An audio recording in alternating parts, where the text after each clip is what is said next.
आज महाराष्ट्र की राजनीति में बड़ा महत्वपूर्ण दिन है। लंबे समय के बाद राज ठाकरे और उद्धव ठाकरे आखिरकार साथ आ गए। दोनों चचेरे भाइयों ने एक साथ मंच साझा किया और साथ ही गले भी मिले। दोनों भाई मुंबई के वर्ली में मराठी विजय दिवस मनाने के लिए मंच साझा करते नजर आए। हालांकि इस मिलन को सियासी जानकार महाराष्ट्र की राजनीति में बड़े बदलाव के संकेत बता रहे हैं। आपको बता दें कि दोनों भाइयों ने पहले राज्य सरकार की 3 लैंग्वेज पॉलिसी के विरोध में आज एक रैली का ऐलान किया था, लेकिन विवाद बढ़ने पर महाराष्ट्र सरकार ने 3 लैंग्वेज पॉलिसी को फिलहाल स्थगित कर दिया। केंद्रीय मंत्री पीयूष गोयल ने कहा कि भारत समय सीमा के दबाव में व्यापारिक सौदे नहीं करता, तो वहीं इस पर कांग्रेस नेता राहुल गांधी ने अपनी प्रतिक्रिया जाहिर की और कहा कि प्रधानमंत्री मोदी ट्रंप की टैरिफ समय सीमा के आगे झुक जाएंगे। राहुल गांधी ने एक मीडिया रिपोर्ट का दावा करते हुए एक्स पर लिखा, पीयूष गोयल अपनी छाती पीट ले, लेकिन मेरे शब्दों पर ध्यान दें, मोदी ट्रंप की टैरिफ समय सीमा के आगे झुक जाएंगे। पटना में भाजपा नेता और व्यवसायी गोपाल खेमका की हत्या के बाद राजद नेता मृत्युंजय तिवारी ने बिहार में बिगड़ती कानून व्यवस्था के लिए नीतीश कुमार की सरकार को जिम्मेदार ठहराया। राजद नेता ने कहा कि बिहार की राजधानी पटना में पुलिस मुख्यालय की नाक के नीचे एक व्यवसायी को इस तरह से गोली मार दी जाती है। तेजस्वी यादव लगातार क्राइम बुलेटिन जारी कर सरकार को आईना दिखा रहे हैं, सवाल उठा रहे हैं। नीतीश कुमार अब एक पल भी मुख्यमंत्री की कुर्सी पर रहने के लायक नहीं है। बीजेपी नेता नीलेश राणे के बयान पर पलटवार करते हुए कांग्रेस नेता सुरेंद्र राजपूत ने कहा कि वे हर मुद्दे को हिंदू मुस्लिम का रंग देकर सरकार की नाकामी छिपा रहे हैं। उन्होंने कहा, महाराष्ट्र में एक निर्दोष व्यक्ति की पिटाई हुई, लेकिन सरकार कार्रवाई की बजाय अभद्र भाषा का सहारा ले रही है।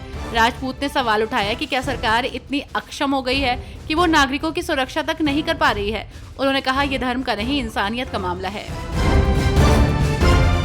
पटना में एक व्यवसायी की हत्या को लेकर बिहार का सियासी पारा हाई है। इस हत्याकांड को लेकर विपक्षी नेता नीतीश सरकार पर हमलावर है, तो वहीं इसी बीच कांग्रेस नेता प्रेमचंद्र मिश्रा ने नीतीश सरकार पर निशाना साधा। उन्होंने कहा कि बिहार में एक बार फिर गुंडाराज लौट आया है और अपराधी बेखौफ वारदातों को अंजाम दे रहे हैं, जबकि पुलिस मूक दर्शक बनी हुई है। मिश्रा ने कहा कि सरकार कानून व्यवस्था बनाए रखने में पूरी तरह विफल है।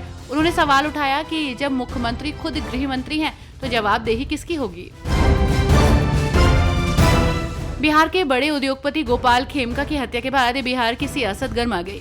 नेता प्रतिपक्ष तेजस्वी यादव ने नीतीश सरकार पर जमकर हमला बोला। उन्होंने लोगों से पूछ लिया कि इसे जंगल राज क्यों नहीं कहा जा सकता। तेजस्वी यादव ने सोशल मीडिया पर पूछा कि थाने से चंद कदम की दूरी पर पटना में बिहार के बड़े व्यवसायी की गोली मारकर हत्या कर दी गई। हर महीने बिहार में सैकड़ों व्यापारियों की हत्या हो रही है, लेकिन जंगल राज नहीं कह सकते। कांग्रेस के नेता उदित राज ने प्रधानमंत्री नरेंद्र मोदी पर निशाना साधते हुए कहा कि हर उपलब्धि का श्रेय केवल मोदी जी को ही दिया जाता है, जबकि टीम वर्क और संस्थाओं की भूमिका को नजरअंदाज कर दिया जाता है। उन्होंने कटाक्ष करते हुए क्रिकेट टीम की जीत हो, रेलवे की कोई योजना हो या फिर ऑपरेशन सिंदूर, हर जगह बस मोदी जी की ही तस्वीर लगाई जाती है।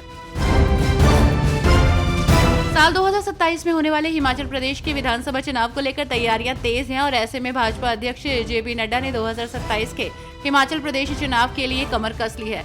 उन्होंने पूर्व मुख्यमंत्री शांता कुमार और प्रेम कुमार धूमल से मुलाकात की, साथ ही राजीव बिंदल भी मौजूद रहे। इस बैठक का उद्देश्य पार्टी को मजबूत करना और 2027 में कांग्रेस को सत्ता से उखाड़ फेंकना है।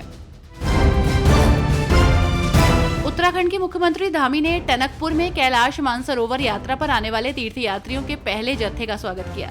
सीएम ने पर्यटक गेस्ट हाउस में रुद्राक्ष की माला पहनाकर तीर्थयात्रियों का स्वागत किया। 5 साल के अंतराल के बाद 20 जून को पवित्र कैलाश मानसरोवर यात्रा शुरू हुई।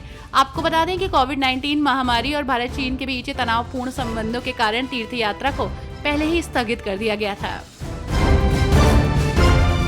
आरजेडी के राष्ट्रीय प्रवक्ता मनोज कुमार झा ने पटना में व्यवसायी गोपाल खेमका की हत्या को लेकर बिहार सरकार पर निशाना साधा और कहा कि उन्हें शर्म आनी चाहिए।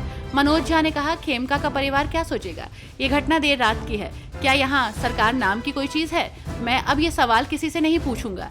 हत्यारों को लगता है कि सरकार उनकी है, वे जब चाहें जो चाहे कर सकते हैं। राज्य सरकार को कोई अधिकार नहीं है, उन्हें शर्म आनी चाहिए। उन्होंने बिहार के साथ क्या कर दिया?